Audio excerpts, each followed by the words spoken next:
What is going on, everybody? I'm Zayden from Reap What You Sow Gardening. In this video, I'm going to be taking you on a garden tour. I haven't did one in a while. Like I said, I'm busy with a bunch of stuff. Every day I'm doing a ton of stuff. Building, projects, live streaming, technology. Whole bunch of stuff I've been doing. So that's why I've been gone for a little bit. So here's a garden tour. Let's get into it. So let's do this.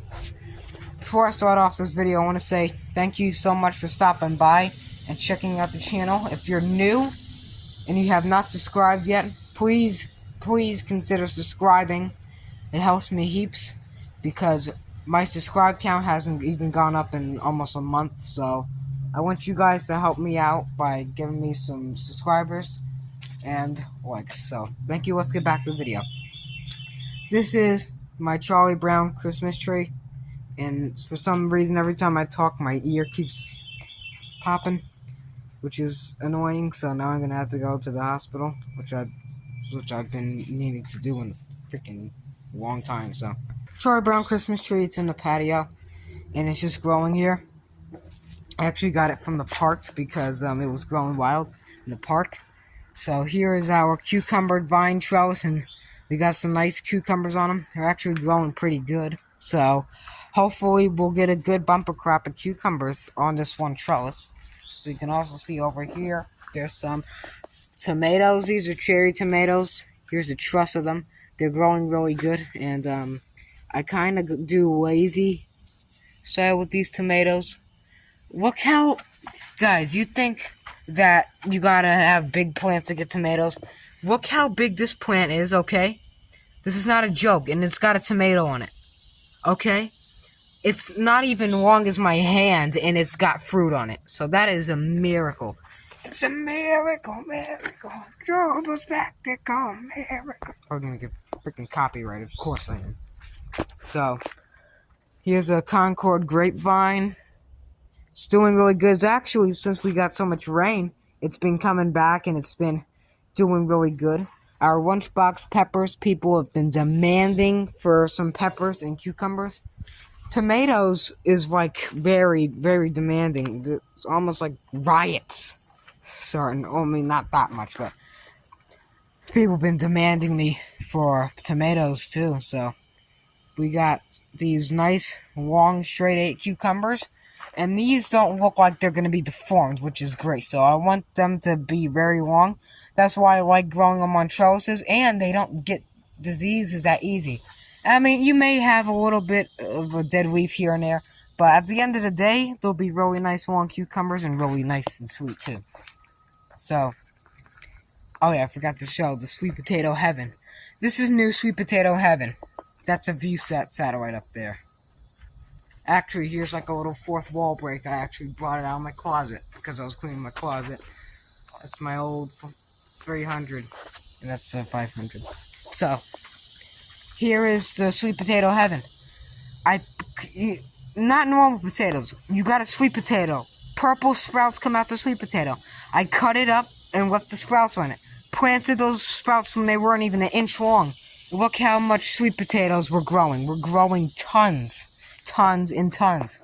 This whole raised bed is 95% sweet potato and 95% pumpkin. So there's sweet potatoes going everywhere. They're setting stuff. They got like gherkin cucumbers coming back, mushrooms, which also feed the soil, watermelons.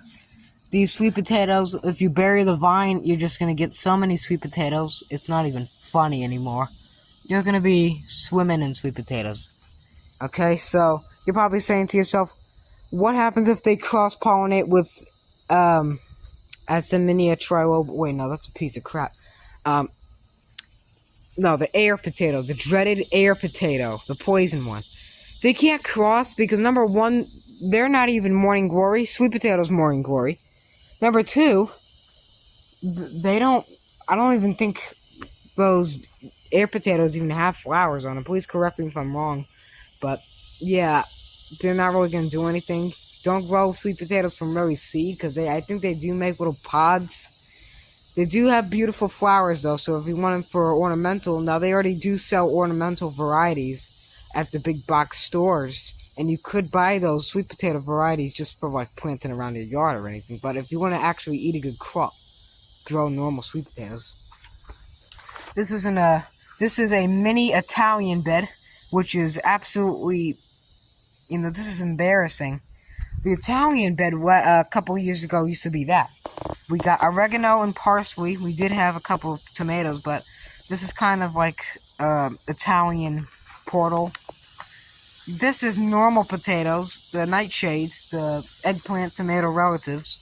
These grow awesome. If you're probably saying to yourself, Zayden, how come you didn't stake them? You don't really need to stake potatoes because they can just grow right back up. It doesn't matter. They don't care.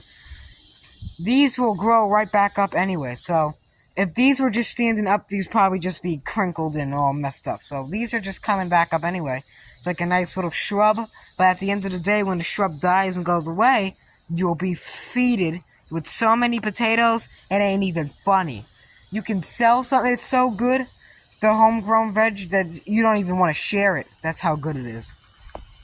It's almost addicting. So we got some peppermint and carrots. So these carrots are all spindly and all, weird looking, which is alright. But if the sun should be able to beam right on it, it should be able to grow good. This is my fig tree. I grew from a twig. Stuck a twig in the vase of water and got some roots growing on it. Popped it in the ground. Poppy mean and growing great. I mean, look at this. We might even get the first fig pretty soon with this thing. So hopefully we do, and let's move on to another thing. This is what happens if you let asparagus. Oh my god, I'm tired of this, of my ears keep popping every time when I'm done talking. It keeps doing it, so now I'm gonna have to go to the hospital. This is what happens when you let your asparagus. This is what happens when you don't pick it in time. It just turns into a Christmas tree. This raised bed, we got tomatoes and peppers and even sunflowers. Look how nice this sunflower is. It's almost like the Father's Day sunflower we had. Hold on. What the heck is all this? Oh, that's my lock I lost like a year ago. I'm looking for that thing for 10 centuries. Anyway, here is... we're in the food plot. I haven't even mentioned food plot in a long time. Look at the sunflower. Look how nice it is. It's growing great. We got peppers. The spaghetti squash is not growing that good, but we did get some nice yellow zucchinis. Those were very good. Very good. We got cherry tomatoes over here. They're doing epic Roma tomatoes. Popcorn. Yes, that is real popcorn, I'm not lying. Blueberries, another sunflower. This is a blackberry vine, and this thing is huge. So let's just stick it in here. So this is sunflower. It is about to open too, so hopefully we'll get 2 nice sunflowers. And the bees really like that. This is my plum tree, Octart plum. It's doing good a little bit, but the beetles have just did a number on it. But it is, as you can see, it's starting to come back out, but it's gonna have to do that again in winter because, yeah. There is a couple little plots of grass everywhere, so it's kind of like a downside, but grass is normal. You'll get grass. What you want to do to make it plant food is flip it upside down so the the roots don't go in the ground, and that'll rot and compost down. So here's a Roma tomato. Gourds. Blackberries were really good. These are the thornless ones, and these blackberries, I would highly recommend growing them. But we do have wild blackberries right here. Wild blackberries. These are good, but they taste like in the most family-friendly way possible. They taste kind of like sparkling wine. Not actual wine, because I ain't that ranking mad. I'm not a lunatic psychopath to do that, but it tastes kind of like bitter sparkling wine, like Welch's brand. But it's like very sour, and even when they're dark and almost falling apart, they still taste sour. So, I mean, they're okay. You're probably saying again, what happens if they cross-pollinate? Well, it doesn't really do anything, but it kind of gets a nice bigger berry. But, I mean, it's up to you. If cross-pollinating doesn't make it get thorns, so people say if you cross-pollinate this with the wild ones will get thorns. That's just a myth, that's fake, and that's so stupid. Here's another blackberry over here. It's actually by the greenhouse. And this one did make a good batch of berries, though. It was really nice. I think I might have to cut the old branches off to let this new one grow. That's what you gotta do every year. The old branches, you cut them off and let the new vine grow, because that's how they grow. Sorry if the yard's a mess. Earlier today looked beautiful, now it looks disgusting. Believe it or not, this oxy tree right here is 3 months old. Believe it or not, it's 3 months old, alright? This is not older as it looks. This is actually 3 months old. And alright, that is the world's fastest growing tree on Earth, I think. We have, in the sun garden, some Roma tomatoes, which are getting big. I've never grew Roma tomatoes successfully before, but I grew olive ones. They did make, I think, but the cherry tomatoes in 2022, you should have seen. You would have, if you came over in 2022, you would have been probably gorged, because you probably would have ate every single last cherry tomato. That's how good those things were. I grew them from crappy supermarket tomatoes, and I grew organic sweet tomatoes. This pepper plant, I thought died because it burned up as soon as it got water from all this monsoon rain. It's been growing awesome. The corn in here is also doing good. I think this is like purple, either purple corn or like field corn. It might be field corn. I think got it from like Tractor Supply. It was on the floor. Picked it up and took it home. A pumpkin of some sorts. I don't know what this is. There's like, I think that's another Roma tomato. It might be, but I'm not sure. I gotta find out when it starts to grow more tomatoes. This is our orange tree. It's doing a little better, but it's not the best thing in the world, you know. But it could be in the shade. This is our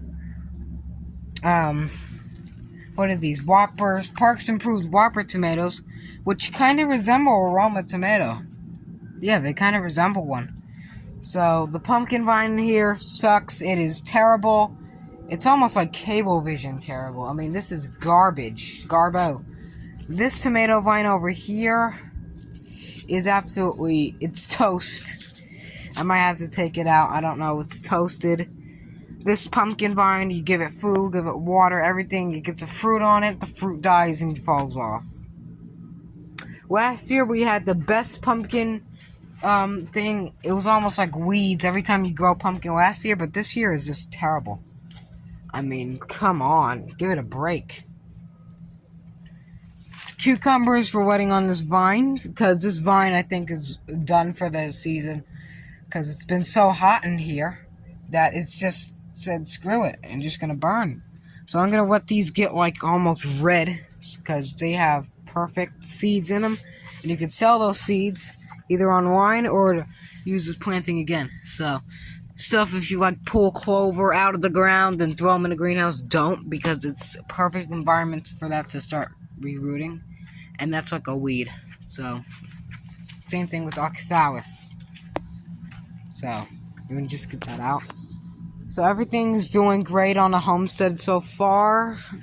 It's doing good. Lavender is toast.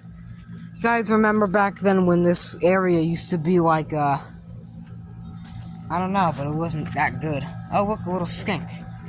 Let's see if I can catch him. Gotcha. Little skink. These are great for the raised beds because they really eat a lot of bad stuff for your good crops. So put a little baby skink in there. Look at that. Oh, look at the tomatoes in here. So we're gonna get some nice juicy tomatoes this year too. We got good, like last year I think might have been the best big tomato growing year, but this year certainly is too. It's kind of slowed down production, but I might also make a Zay Talks video. Yeah, I know, mind blown. You know, the world is gonna turn more, you know, all that stuff.